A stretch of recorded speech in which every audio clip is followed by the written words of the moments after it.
Welcome to On the Entrepreneur's Journey, the podcast where we explore how seasoned leaders and founders build strong, scalable companies.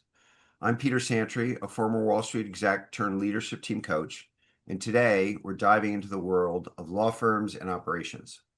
Today, my guest is Elyssa Goldstein, Chief Operating Officer of Ram Law, a personal injury firm with a specialty in commercial motor vehicle accidents and institutional sex abuse cases.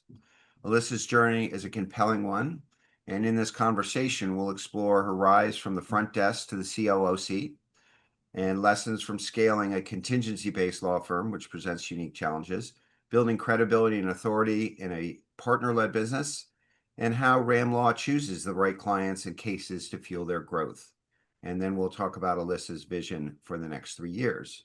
So welcome to the show, Alyssa. Thank you, Peter. Appreciate to be here with you. Good. So let's jump in with the origin story, and I love it. You started, as you said, at the front desk. You had a degree in music. There wasn't anything that said, I've got a law degree or anything else.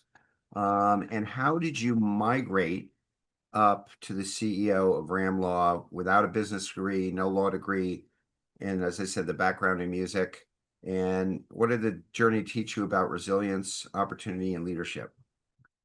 Sure. So yes, I have my undergraduate degree in music performance. Somehow I conned my parents into letting me do that for 4 years. I was basically writing songs and singing them at coffee houses around campus. But when I got out of school, I was doing some odd things for about 2 years, teaching preschool, tutoring, trying music, and I wanted more of a stable career. I wanted to know that I was getting a steady paycheck, and I wanted to try something new. So my mother is also a legal administrator in the interest of full disclosure, though she is retiring December 19th, and she'll let anybody know who asks after a very long career. And she knew of a law firm that was looking for a receptionist. So she said to me, Alyssa, I don't want to interfere, but I think this is something that you might want to consider. And sometimes you have kids who are really apt to follow the family business. And other times you have kids like me who didn't want to do anything that their parents were doing just to be different and to be, combative or what have you. I've got So to feel I that. was, yes. I was resistant, but then eventually she broke me down, and I walked in thinking, well, I can talk to anybody. How hard could it be to answer the phones? This will be a piece of cake. I did get the job, but I learned very quickly that answering the phones is not as easy as you would think, particularly in a law firm. We were dealing, at the time, I was dealing with high profile corporate clients. You had to be meticulous about getting details right and not wasting anyone's time. So, I very quickly learned good habits. I was blessed to be sort of counseled by an amazing office manager at the time. And after about probably not even a month, she came to me and said, Alyssa, you're doing a great job. You can continue to answer the phones and, if nothing's going on, maybe play online poker or whatever you want to do in your downtime. But if you want to learn more about what we do here and how this could potentially be a career for you, you let me know and I'll teach you everything that I know. And I've never been one to sit around and waste time, when I'm working anyway. So I took her up on the opportunity and she started teaching me incrementally different things about billing and how to identify certain legal documents. What's the difference between X document and Y document, and why is it important to have good relationships with the business partners that you use to service your copiers or your coffee machines. And slowly over time, I was starting to learn more, and eventually, to make a very long story short, our firm merged with another firm. They decided they didn't need an office manager. She lost her job and went somewhere else. And then after maybe 6 months, they said, oops, we were mistaken. We do need an office manager. Do we have anybody who knows anything? Guess that's Alyssa. And I received a promotion at that time. And it was, kind of off to the races from there. Yeah. Well, it's funny. I always find, and I've had other guests on the show who have had similar ascendancies, but mentoring always comes into it. Somebody Hmm. takes you under the wing. You do a good job up front. Doesn't matter how menial the job might be, and I'm not saying yours was, but people notice you and they say, okay, let me embrace this person. I see something in her. I'm gonna guide her. And how does that inform your sort of your role as the COO now, where you say, you know, is mentoring a big part of what you do in your current role? And I don't want to jump too far ahead, but that's I always find mentoring is a big part of this. I think it has to be. If you're in leadership, your job is to be mining the leaders of the future. So I'm constantly looking for qualities and standouts amongst our staff. I've promoted, I've been at my firm, it'll be 8 years in February, and I've probably promoted at least one person a year since I've been here. And we're small, so that may not seem like a lot to other people, but if, that's a third of our workforce, that's significant. Mm. Um, you want to find, and it doesn't need to be, people get hung up, I think, with mentoring. Oh, I've got to talk to someone once a week and it's got to be formal and I have to document everything. I disagree with that approach.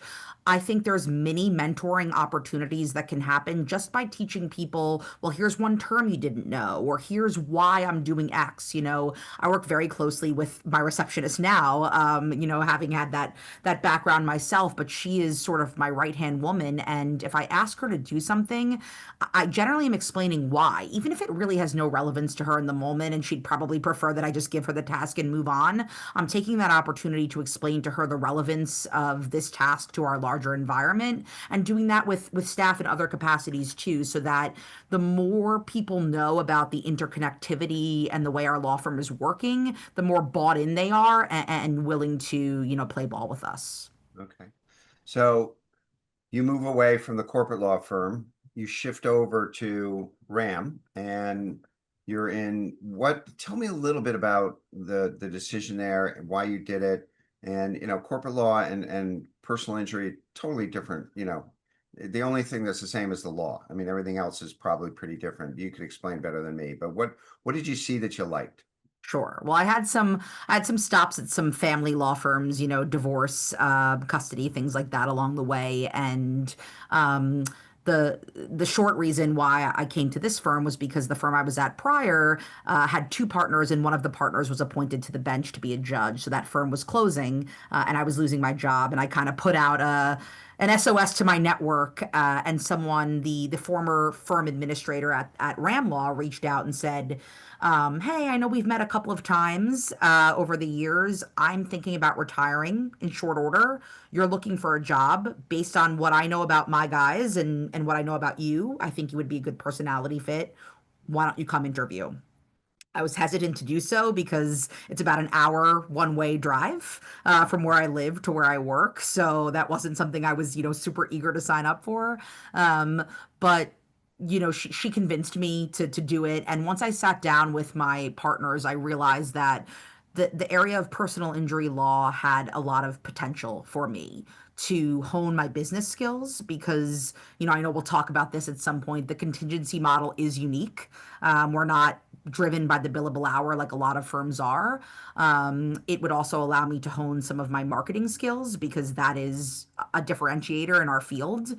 If you have corporate clients, you're generally putting out RFPs and people are responding, and unless something catastrophic happens, they're lifelong clients. Personal injury, you sometimes will have one client and you hope to never have them again, that they're not in subsequent accidents. So it's Yeah. very, flavor of the week type of thing or flavor of the moment. And those were skills I wanted to develop. And I think working in this environment has been transformative to my business acumen by really partnering with the attorneys in a way that I hadn't done so in the corporate world. So let me bore down on that a little bit. So yes, you're right. Contingency, you hope you're not going to have personal injury. You hope you're not going to have a client again. So, but it's hard to get recurring revenue that way because most law firms they have retainer business that attracts a high multiple as long as it stays. And here you're really in the transactional business. So Yes.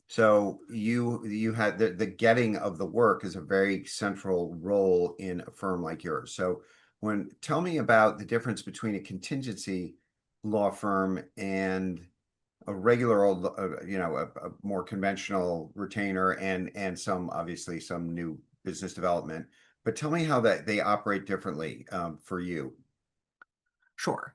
I mean, in short, contingency is not a guarantee. You know, by law in New Jersey and in many other states, if we win and or settle your personal injury matter, we get one third. There's, some nuances in there, but generally you're getting a third of the settlement. We have to guarantee our good work. We have to guarantee that we are zealous advocates for our clients, that we're able to negotiate the right settlement, or that if we encourage a client to go to trial, they have a shot at winning. Yeah. We're on the hook for anything that doesn't settle well or doesn't recover from a verdict. So we have to have the confidence in our legal skills to be able to do that. It doesn't mean that when you're working with hourly lawyers, they're not good lawyers and they don't have the confidence. That's quite the contrary. Lawyers tend to have lots of confidence, Yeah. but there is, you are charging for your services and the clients are paying them, really without any guarantee that things will go their way. The caveat is our services are not getting debated, audited, cut down, things of that nature. We are submitting our fees at the end of the day, our expenses rather, are at the end of the day, and we're getting the fee, and there's no negotiation of that. With hourly billing, I've seen early on in my career some of the corporate clients, if you did not follow their guidelines. They typically have outside counsel legal guidelines. If you're not doing those things to the letter of the law, they will reject it. And sometimes there's not an opportunity to resubmit it. So you lose hundreds of dollars off the top. It's also difficult with collections to chase down clients. I mentioned some of that family law experience. That was particularly difficult for me, is having to call, someone who you knew really didn't have the money to pay their bills and try to negotiate a payment plan that would probably take them most of their lives to pay back. Here, we have a 100% collection rate. If we get a verdict or we get a settlement, we know we're getting every penny of that. And that is, I think, that brings me peace, even despite the volatility of maybe not always being successful, 100% of the time. Right, right. Yeah, it's 100 or 0. You collect a bill or you don't. Right, And so right. so it's kind of more of a high wire act in terms Yes. of, the risks are much greater in doing what you're doing. Um, so but you got a law firm to run, and some people are not, on the staff certainly aren't taking the contingency risks that the partners and maybe you are also taking, but they're paid, like everybody else every other week and stuff. And how do you manage that, the cash flow around, just running the office and have the liquidity? I mean, sometimes I'm sure you can go, these cases can last a long time. You can have dry spells where you have no cash coming in for a period of time, or this is an assumption, so maybe correct me if I'm wrong, but there's got to be very high variability in your revenue line. How do you get comfortable with that sort of contingency payment on the other one side and then paying regular salaried employees on the other? Sure. Well, luckily for me, I haven't seen much volatility in 8 years. I've just seen incremental growth. Okay. Particularly, you talked in my introduction about the institutional sex abuse that our firm does. That was a new line of business for us a number of years ago. I didn't come in with that line of business, so that's been a pipeline for us. I think it is critical to never stop with our staff. We are never stopping to teach them why it is important to do a good job and to be a good steward of our firm and what their role is into a successful outcome. We are never stopping our marketing efforts. Now, we're not a firm that's doing, radio spots and billboards and sending mailers to your home after you've gotten in an accident. That's not us. That's not our model. But we are constantly making sure that with our marketing efforts, our online presence, our social media, our give back to the community, we could easily write checks and have our name plastered over all different events, but we don't do that. We're selective about what we choose and we show up to them and we participate in them. And we've become good members of our communities where our offices are located so that we are recognizable. And it's also making sure that you are managing expenses. The budgeting is critical in really any law firm, but particularly in ours. We are not luckily in a position where I have to pinch every penny, and if we go over by $5,000 in a certain line item, it's a major impact for us. But at the same time, you want to make sure that you're being thoughtful about the contracts you're signing, the relationships you're pursuing, and where you're spending your dollars so that you don't get caught on the hook. The Right. last thing we ever want to do is, and we haven't done it, even during COVID, we didn't lose anyone and we didn't have to cut anyone's salary. And those were two things that we were very, very proud of. And we never want to have to be in that position for any reason. Right. So it sounds like that the as long as your marketing machine is working and you have a a good pipeline, maybe thing hits here and another one hits there and then one goes along, but you the cash flow is not maybe as variable as I imagined, and maybe you have a, or at least it hasn't been in the past. And I I think it has the potential to be in the wrong environment, yeah. but I think we have the right infrastructure in place to prevent that from happening, and making sure that we always have cases in the pipeline. And if we identify at some point that it looks like it might be a thin period in 6 months because things either settled faster or what have you, then we're making the right business decisions behind the scenes to ensure that we've not taken a loss somewhere else. Okay. So I think it all boils back down to is really the case selection, right? I mean, if you, and can you walk us through that a little bit? What are your criteria when when you're a contingency firm? What are the criteria that the sorting hat that you put these cases through?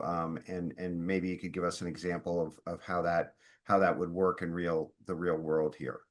Sure. Well, for us, we are not a super high volume law firm. There are law firms out there, much bigger personal injury outlets. We've all heard the jingles, that than us that will take every case. They're not shy.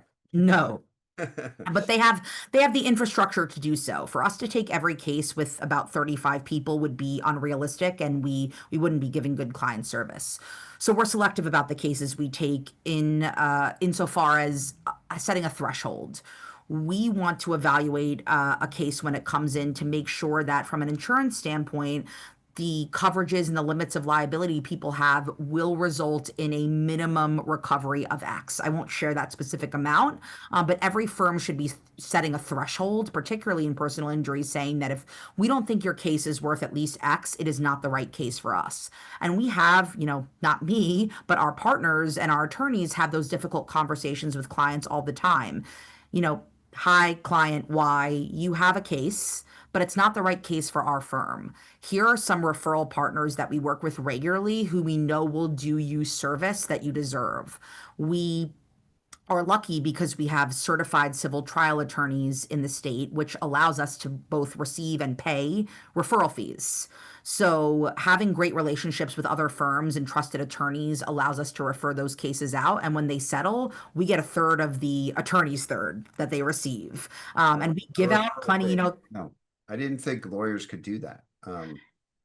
if certified, yes, they can. And there's different rules per state, and it's a whole sort of list that would take too long to get into now. But Yeah. yes, we are allowed to do that with certified attorneys. So we have several attorneys who make a lot of money off of us just by referring us 15, 20, 30 cases a year, and they're great referral sources for us. And we in turn try to be good referral sources for people. So, one of my partners always says, I'd rather have someone be mad at us at the start by hearing, hey, we're not the right firm for you, than mad at us at the end when we don't get them a good settlement, or things don't go their way, and then they come back to us and say, why didn't you tell me sooner that you weren't the right lawyer for us or couldn't devote the right time to my case? So we kind of rip off the band-aid from the start, and if we don't think that we're the right outfit for someone, we're making that change from the jump. I think it also comes down to, in case selection, is making sure that we're looking for the right type of client as far as their willingness to partner with us. If we have difficulty in the intake and consultation stage, getting you on the phone, you keeping appointments, getting us documents we need to open your claim and get those things filed, It's not always the case. Sometimes they're dealing with the catastrophe of an accident, but sometimes it can be indicative of problems we may have with that client down the road. Right, right. Right. So you're checking the insurance, you're seeing that, your probability weighting and knowing that you'll at least get X, and then it's just like any other client selection, who do we want to work with, who can work with us, where it's an efficient process and we're not going to be, um, you know, uh, towing them to the finish line, but they're going to be responsive and doing they're going to be satisfying their role or their obligations to bring the case with you. I get that. Correct. Um, Correct. so I'm just going to throw this on the table. Contingency law firms and personal injury law firms have, their detractors and missionaries for them. How did you align yourself or get comfortable with, the contingency aspects? And, I'm not really being judgmental here. I'm just saying, it's out there. And what did you like about the firm and this line of business? How did it align with your why? I think what I liked about the firm was its people. The Yeah. partners took a lot of time at the time when I joined, there was three partners and now we have five.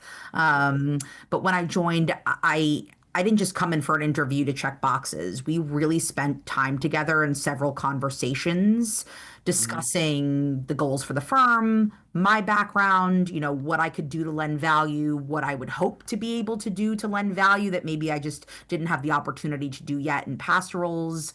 It was, we laid everything on the table. These gentlemen seemed and are the type of people that really want to help people. Like you said, you're saying it without saying it.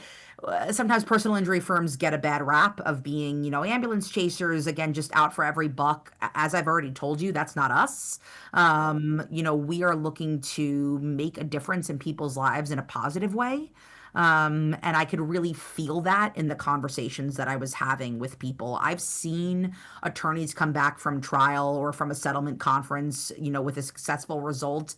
And sure, to say that we're not happy about the dollars would be disingenuous, but to see that we've done well for our clients, to get the thank you notes, to get people hugging us, to get clients sending, pizza parties, food because we've helped them, get back on track with their lives is the most rewarding part. And I could see that emanating from the top. Over the years, we put together and we did a great firm exercise maybe about 4 or 5 years ago to define our core values. Again, that wasn't just the partners and me sitting in a room together. It was the entire firm selecting words and ideologies and sort of benchmarks that meant things and resonated with them. And we together came up with four core values for our firm, which is dedication, experience, client focus, and accountability and teamwork. And the number one that I mentioned was dedication. Again, they're not really in any order of preference, but to me, that's what I saw from day one. That's how I've always been in a work environment. I may not always have loved every single person I've worked with, but I've always loved and been dedicated to the work. And that is what I think sets our firm apart from, all the others out there. hmm hmm Okay. And what you were also discussing there, which I always find interesting, is the role of the COO in any firm is really dependent on the CEO or the managing partners that are above you, because they will determine what they are going to do. And some people are internally focused and really enjoy working the operations of the firm, and then some are externally focused and everything in between, technology focused, whatever. But as the COO, you have to take the yin to that yang and do the things that really an executive team needs to do. You need to really be filling those things that need to be done, that the CEO is really handing off or delegating.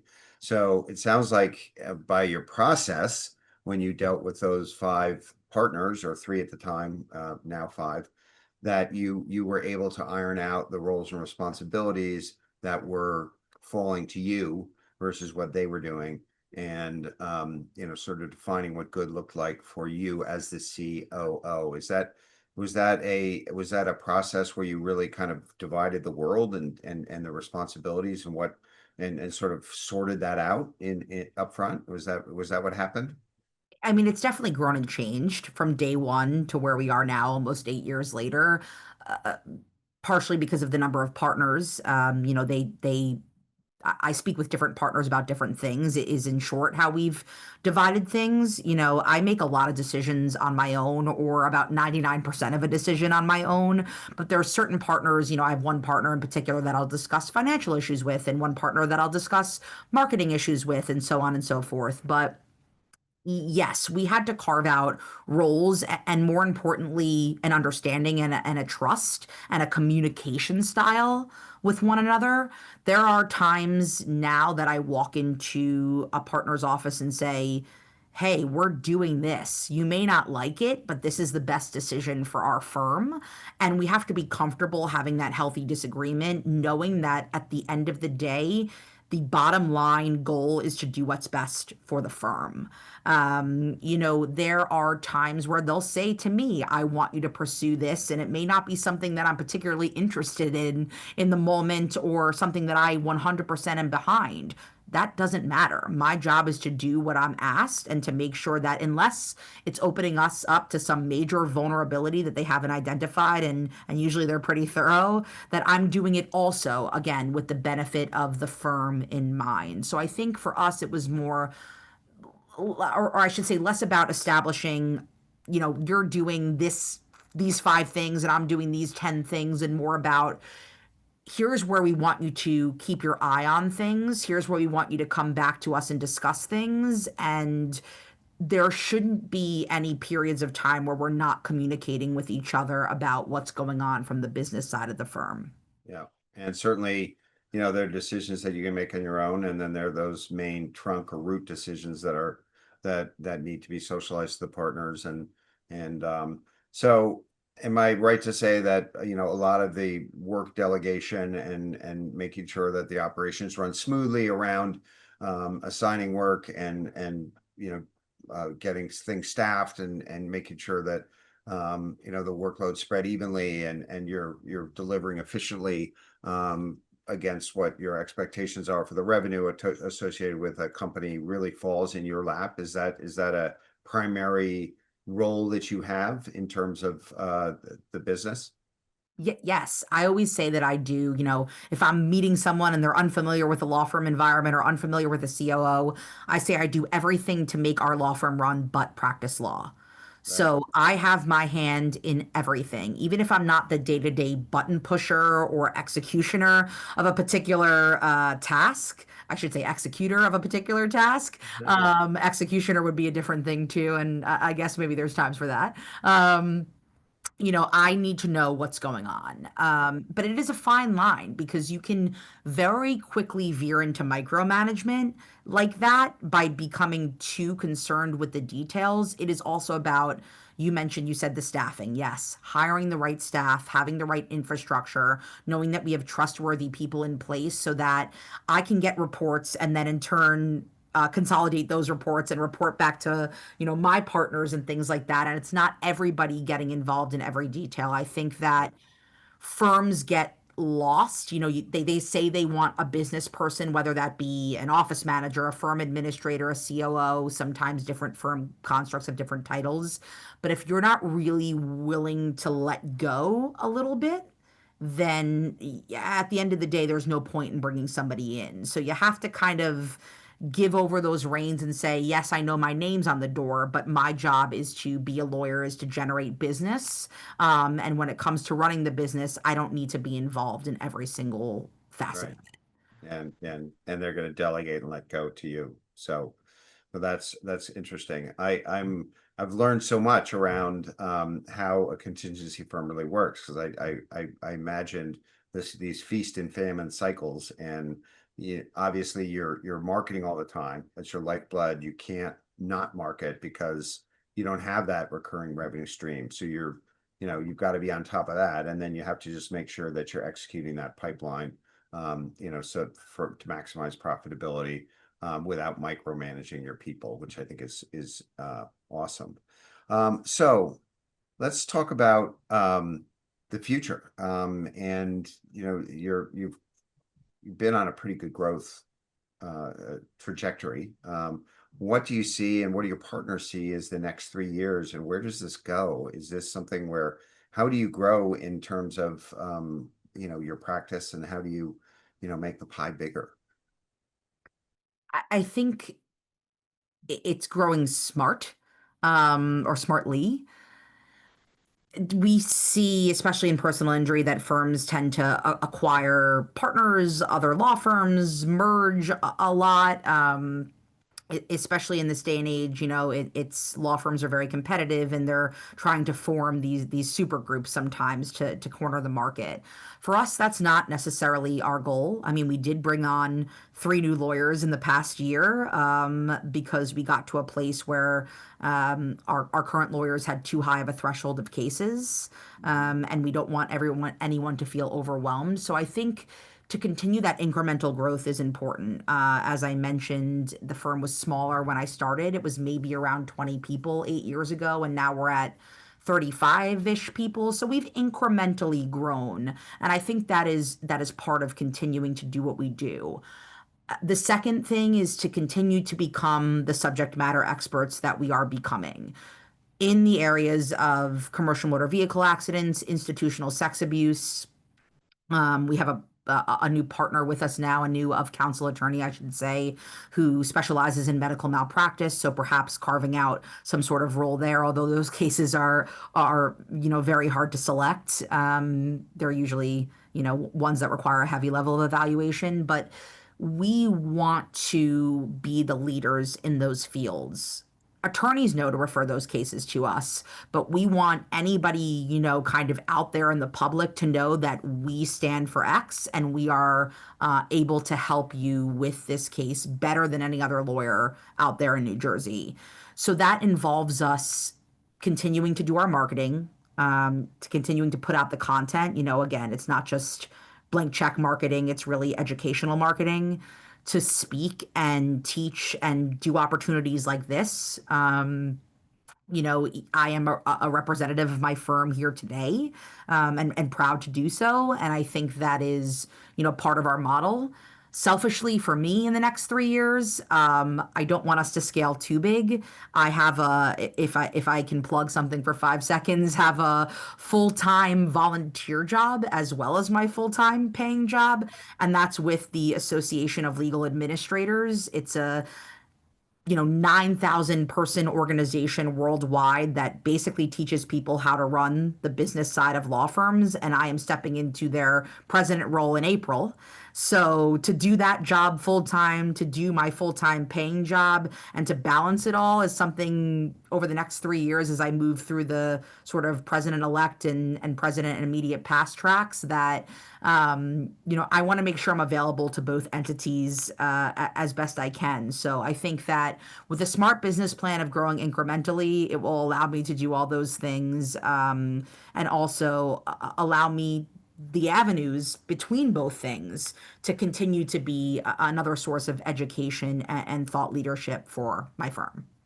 That's that's admirable, because that will elevate you. Being in that position is going to elevate the firm, and business will benefit from that. It has to. That's usually a very senior, that thought leadership, the visibility. I mean, that's a worldwide job. It's not just New Jersey. That's you should be commended. Well, Thank you. good. Well, thank you. I appreciate it, Alyssa, and I find this business model to be so interesting, and you certainly brought a lot of perspective to it. And if somebody wants to get a hold of you, you've got this role, you're an authority on the running of law firms and or the law firm. How best should somebody do that? Sure. So, we're happy to direct you to our website and drive up that traffic. It is pretty simple. It is www.ram, like the animal, so RAM as in Mary, dot law. A link to my personal bio and contact information is on that website. On LinkedIn. You can reach out to me there. You can reach out to me if you're interested in, if you're another legal administrator looking to kind of shore up business for your firm.